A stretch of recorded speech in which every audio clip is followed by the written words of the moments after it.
What's up, everybody, and welcome back to my channel. Okay, this latest bizarre Jenelle story broke shortly ahead of the weekend, but I had a busy week last week and busy weekend. So I'm just getting around to it now. But basically, the Sun got some papers that Jenelle filed way back in January of this year, January 28th to be exact. And what she did was file a motion for, get this, emergency custody of Jace Evans. Yes, Jenelle, the same girl who lost custody of Jace, was filing for emergency custody of Jace. And not only that, but she also lost custody of all of her other kids for a short amount of time, a couple of months, like 2 years ago as well. Imagine the level of audacity it takes to be that damn delusional, you guys. So in her court filing, according to The Sun, Jenelle claimed that Jace was, quote, at risk of bodily injury in the care of his grandmother. And she also claimed that he had, quote, increasingly worse behavior problems that caused him to be physically aggressive, out of control, and unsafe. Jenelle claims that Barbara was told by Jace's psychologist multiple times to call a crisis hotline or go to the emergency department if Jace's aggression escalates.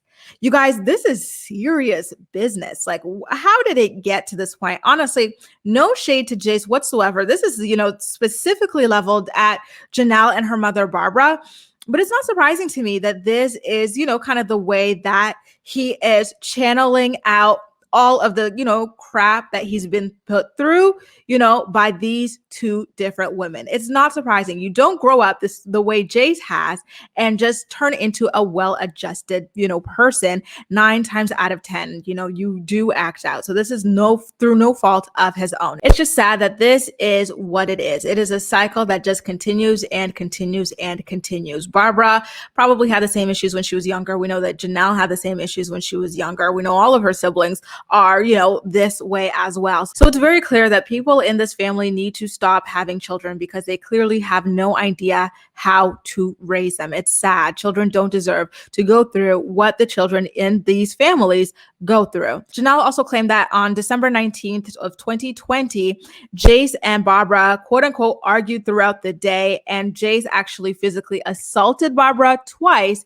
causing injury to her. And she also claims, and this is what the big headline was circulating over the weekend, that Jace burned her carpet because he was angry at her being Barbara. Like, this is extreme. I feel horrible for Jace.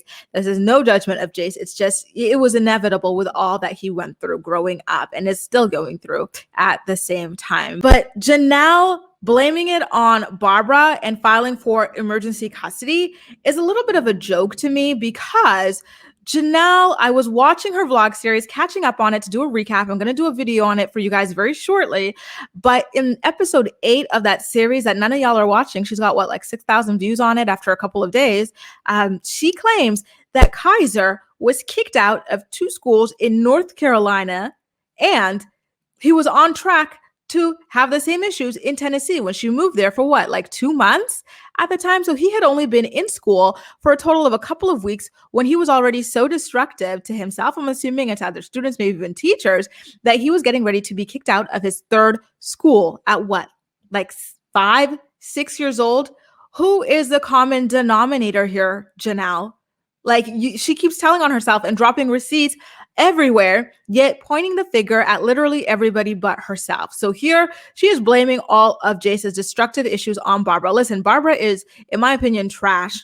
If you're a member of my channel and you watched all those recaps we did of season 1 of Teen Mom 2, Barbara was trash from the very beginning. So yes, Barbara does bear some sort of responsibility there, but Jenelle does as well. And then in the case of Kaiser that she was talking about on her vlog series, she blamed that on Nathan and again took literally no responsibility. So it's no surprise that she was never granted emergency custody of Jace.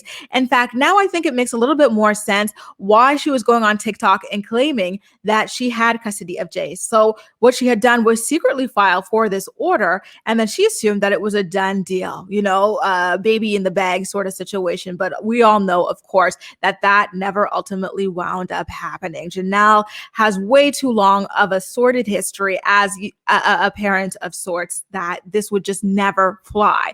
She had tried to win back custody of Jace from Barbara a couple of times, and each time she was basically laughed out of court. So what was she thinking? That she would get emergency? What, girl?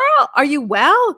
Guys, let me know what you think about this. And I don't know if I really want to get into Jace's behavior personally and him burning carpets and stuff, because remember, Jace is only 12 years old. I don't want to criticize what he's doing at that point, because like I keep saying, it's not his fault. You know who his mom is, you know who his grandma is, you saw the way they were screaming in his ears from the time he was born, you know the story with his deadbeat dad who vanished, you know how terrified he is of his birth mom's husband and everything, and how all the children are allegedly neglected over there. What do you expect from him? That's why I don't really want to get into too much of his behavior. To me, it's an expected reaction to the unfortunate circumstances that he was born into. But anyway, guys, let me know what you think about this story anyway in the comment section down below. And as usual, we'll chat. That's all for now. Thank you so much for watching, and I'll see you next time.